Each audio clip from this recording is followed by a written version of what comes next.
Okay, I'm Constable Alan Rosen, Harris County Precinct 1, and today this is an 8-month investigation that culminated into the arrest of Javon Major and Sandy Broussard.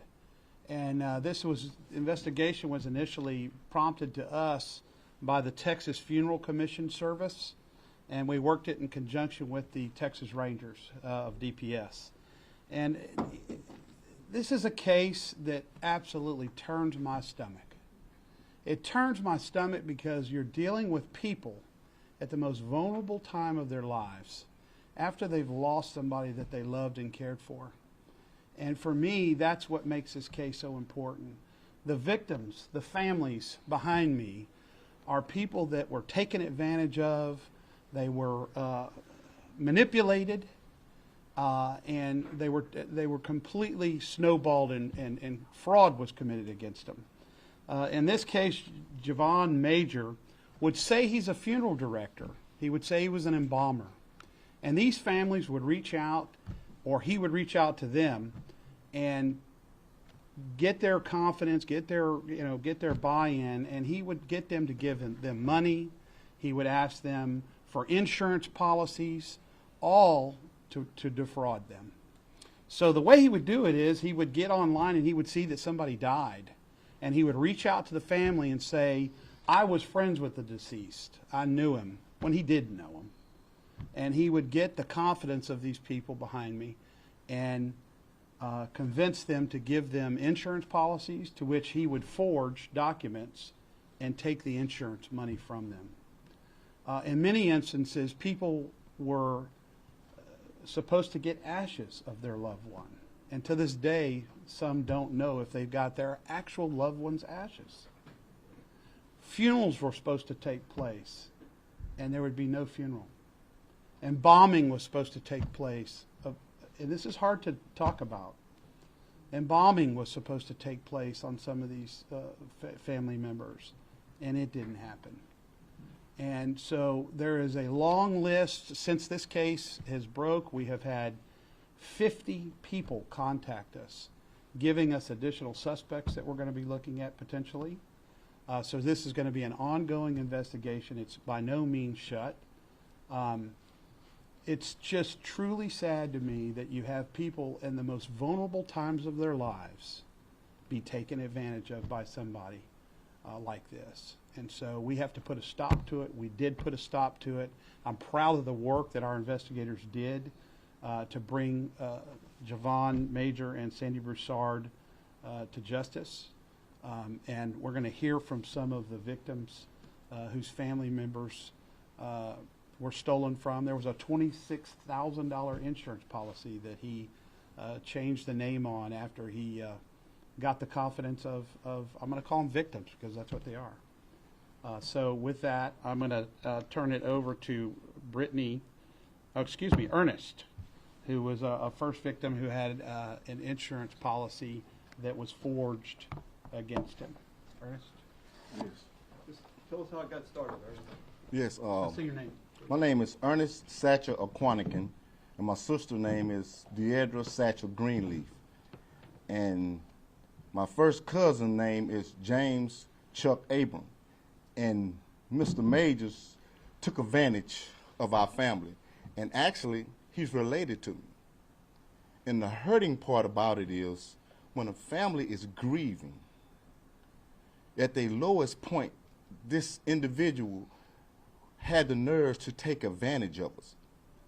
You know, things that we signed contracts stating what we were going to pay this man, yet he forged my future brother-in-law signature, who was a city council, and stole all the money from my family. And it's just a hurting thing. You know, it's kind of difficult to even talk about, because it's just a time when people are actually at their worst, you know, losing a loved one. And you have individuals that has no remorse for human life, or individuals for themselves for that most. And I'm just saying, I'm just hurt. I'm just, you know, just difficult to talk about.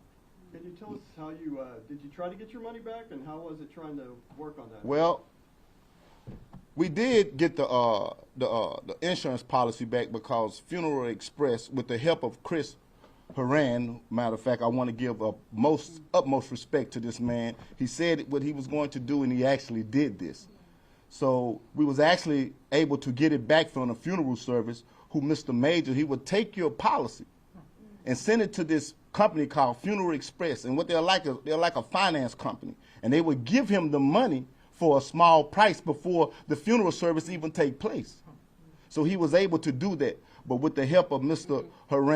Investigator Haran, we was able to get the money back from the Funeral Express, and, it came back to the family. So I'm very thankful for that. That was one of the positive outlooks. But still, my cousin today, a year later, she's never had received a death certificate. The names were wrong on my sister's death certificate. We sit down with this man and told him the names and spelled it out for him. But still, we have no death certificate and no ashes. Pam? Thank you. Thank you. If you guys want to talk to them later and get more information, feel free to. Brittany, yeah. Oh, Brittany, yes. Hi everyone. Your name, please? My name is Brittany Hall. We were recently scammed this weekend. We laid my dad to rest. So our family were already dealing with his passing because it was unexpected. He found me on social media. He stated that he can do the church for us and he can do the venue with decorations and everything. So thank God we didn't go through him for the funeral. We went through eternal rest. The day of the funeral home literally was at the church, and he was not there. He was supposed to pay. I had tried to contact him the day before. He started not answering the phone. He kept saying, okay, I'm going to meet you, and then he just went ghost. So my auntie called him the day of the funeral. He said, yes, ma'am, I'm going to be there at 9 a.m. The day of the funeral, completely gone, nowhere to be found. So we had to double pay the church. We paid him as well as pay the church. Now my issue is with this funeral home. I don't know if he's doing it on accident or purposely, but he's putting Family Care Mortuary on these invoices with his signature. So someone has to be responsible. It's not only him doing this work. So someone has to come up and be like, we're grieving. How can y'all even let this man get away with this? Y'all know they know what he's doing. Trust me, because we have contacted that funeral home, and she knows what's going on. So honestly, I just hope justice is served.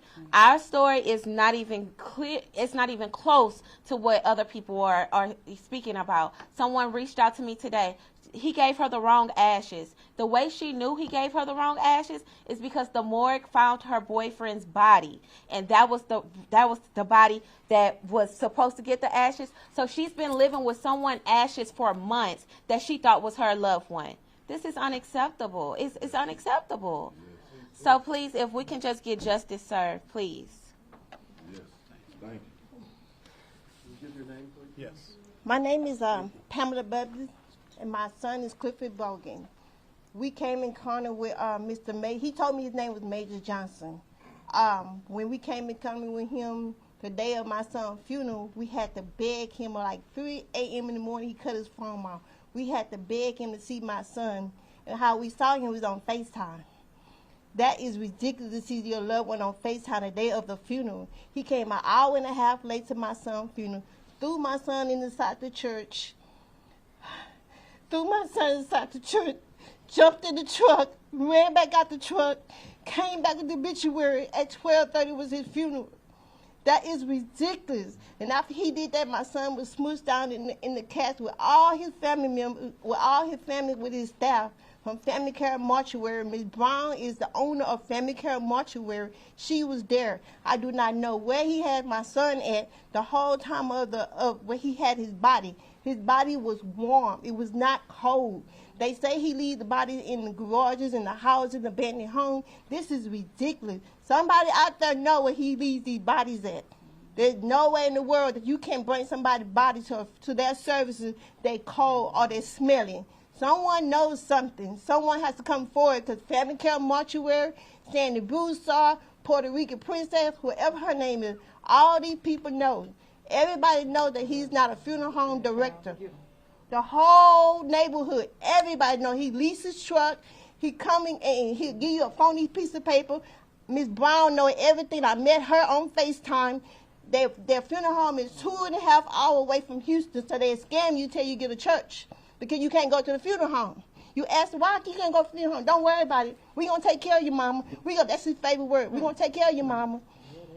Please come together. All you victims out there, come together. Let's get him and get the whole surrounding of people that knew that this man did not have a license to do these funerals.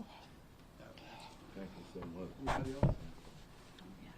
Just give us your name, please. Coriana. Okay. Your last name, if you don't mind. Oh, That's all right, Johnson. don't worry. Okay. Coriana Johnson. Just tell us a little bit about what happened to you. Okay, so he was referred to us through somebody whom my sister know. And he had promised us so many things that he was going to do for free. He set a price of $14,000. Once he seen the policy was $20,000. He fraudulently signed my dad's name and maxed out the policy. After he did that, he also filled out a crimes victim form to get another additional $6,500, stating that we couldn't pay for the funeral. So that money is being deposited to Family Care Mortuary instead of being to the family who is the victim. When I asked him, I just feel like he took my moment with my brother. I asked him, can I do my brother's hair? He did not let me do his hair because we didn't even know what his body was. Everything that he said was going to be done was never done. And like Pam said, wherever the bodies is not in the morgue. The bodies are too warm. My brother looked like he had dirt on his face, like he was already buried and then pulled back out the ground. We didn't get the proper, nothing that we asked for that we needed. So I just feel like he took my moment, and I feel like justice just needs to be served. He needs to be stopped. Scamming and everything else that he's doing, it's just too many people, and it just hurt. Now I just want to grieve properly.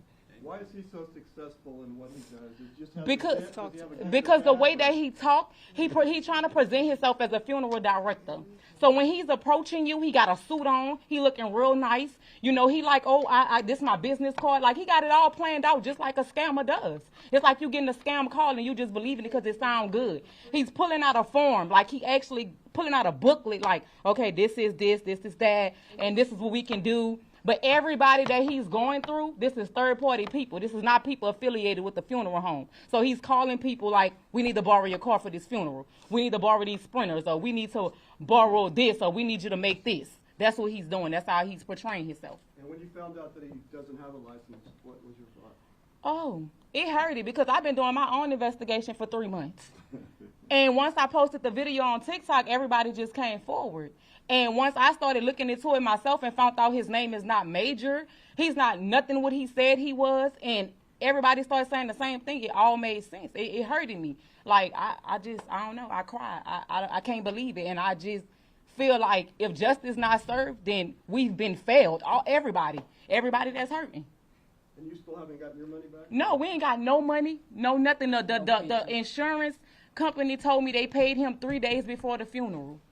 So he already had been paid. So it's no money. We didn't get anything. We don't got nothing.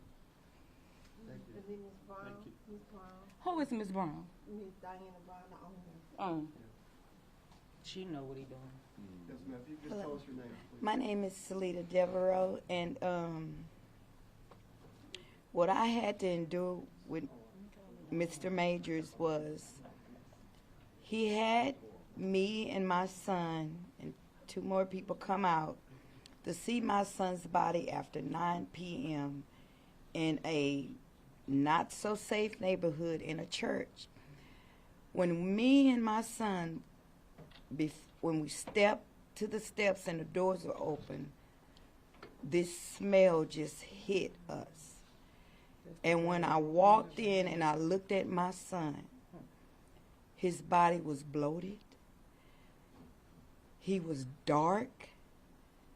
I was able to look under the glasses and I could see what he said was the wax. He made no attempts to reconstruct my son. And I told him, I said, you did not embalm my son's body because it shouldn't have been bloated. It had odor. He would not let us see my son until we gave him more money.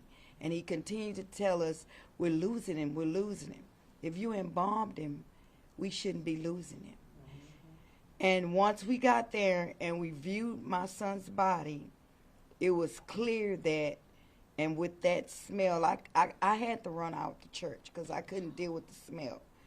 And my son, he was speechless. My son did not say a word for 2 hours.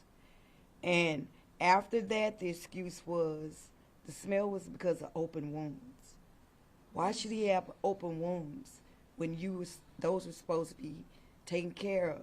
And when I spoke to him a few days ago, and I mentioned it to him again, what did you do? He said, oh, that was the smell in the church. If I take you there right now, it still smells like that. And the worst too, and he also, I'd say 9 times out of 10, my son's body was not in the casket at his funeral. It was not in. And now I'm hoping that these ashes that he gave me that I'm wearing, I'm hoping that they are my son's ashes. Now I have to figure out if I have the correct ashes.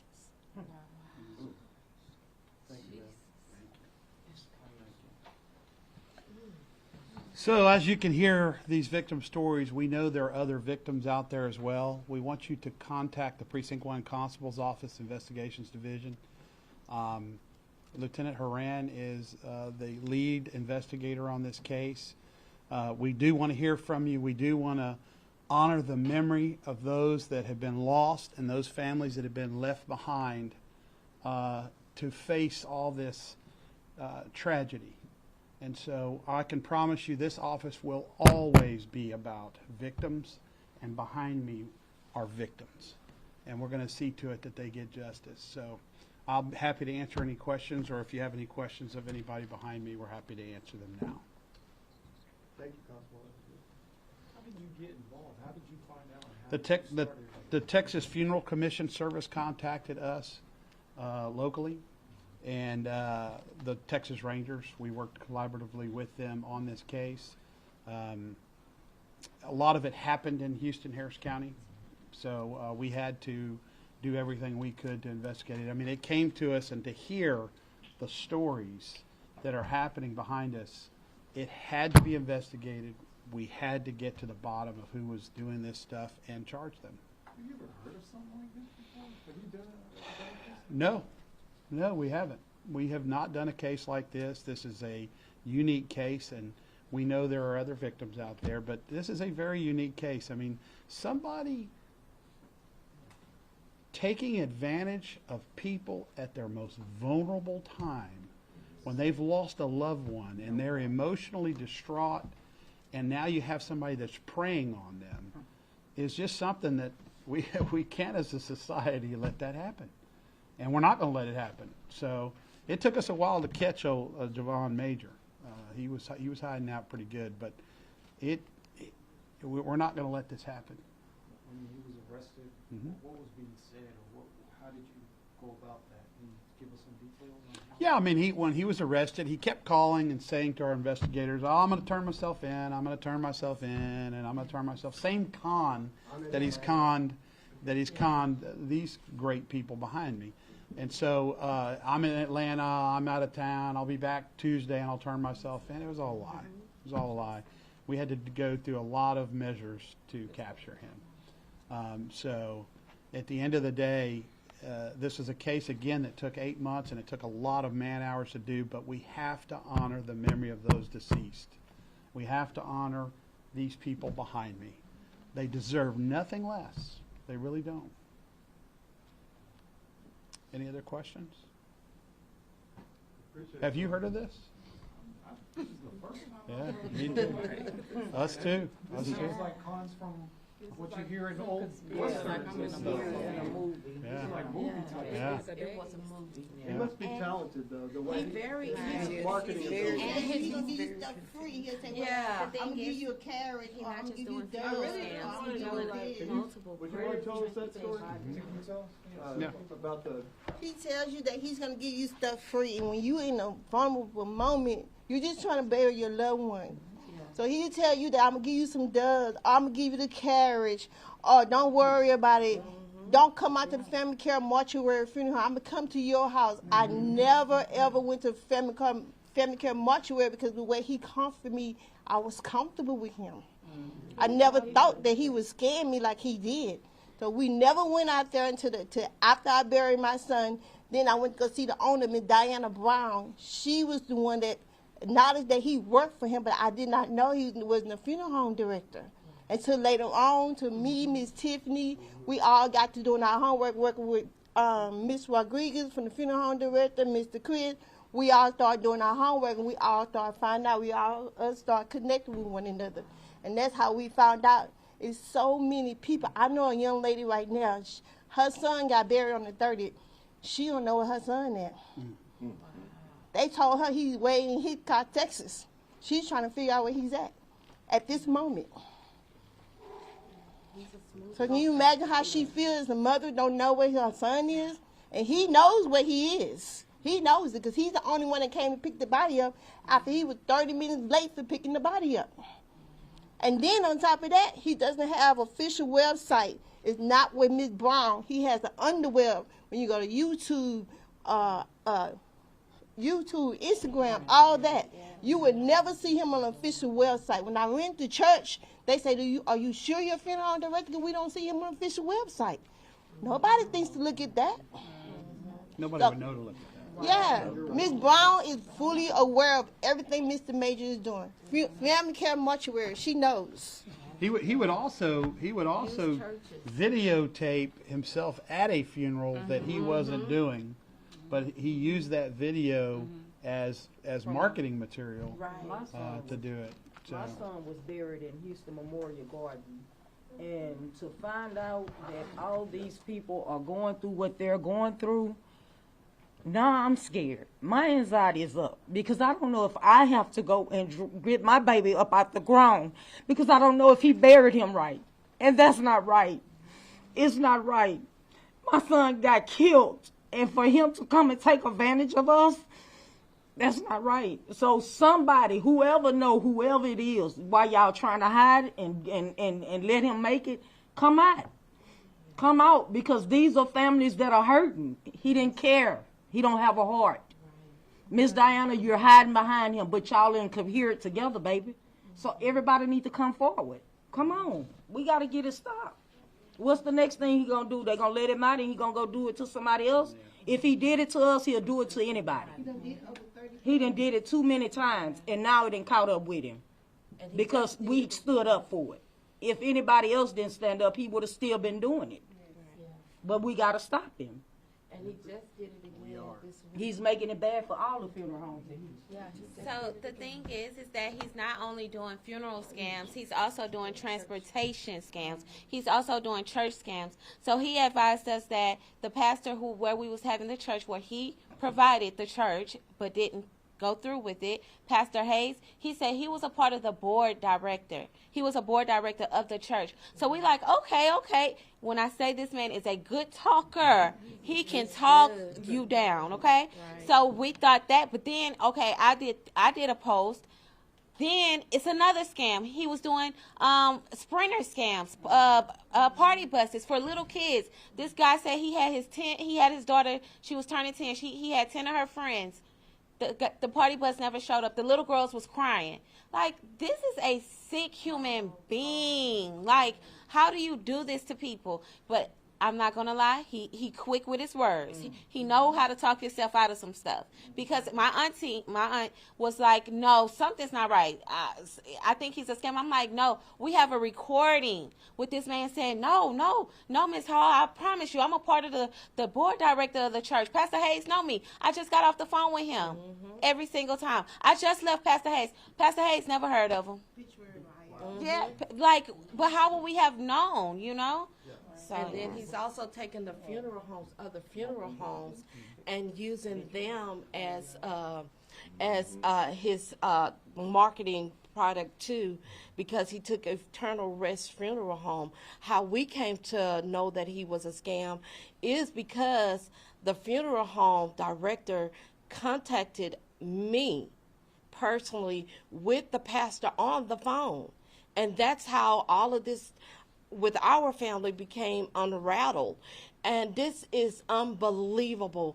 I have never heard of anybody doing this, but this man needs to be buried under the jail. He needs, it's sickening that you could take advantage of a person when they have lost their loved ones. This is wild. And it's not just him by himself. He's not by himself. He's doing it with some other people.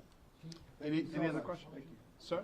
Yeah, he's being charged. Sure, he's being charged. Okay, both suspects have prior criminal histories, extensive criminal histories. He's being charged with a felony, and forgery, and these cases tend to build after news media coverage.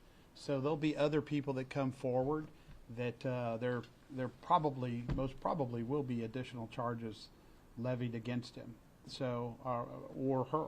So we wanted to get this out again because we know there are other victims, and we want you to contact us. We want to work those cases, and again, we are saddened for these victims behind me and these families behind me, and I know there are more families out there. Let's bring justice to those families and those that were deceased. At the time you say 15 families contact you? 50. Yeah. And that's what we know about. Yeah. There's going to be a lot more people. I mean, these people are contacting me. 5 different families that are behind us here, and so it sounds like he was pretty because he's active. taking my son's obituary and going around. That's how he's getting his business. He's promoting out for my son's obituary funeral. A lady way in Las Vegas has my son obituary. I don't know how she did The it. day that they had their funeral, he came to my house and gave me their obituary the same day. Thank y'all for having the courage. Any other questions? Are we good? I think we're good. Thank you. Okay. Thank you very much. God You guys bless you. wanna talk to them more?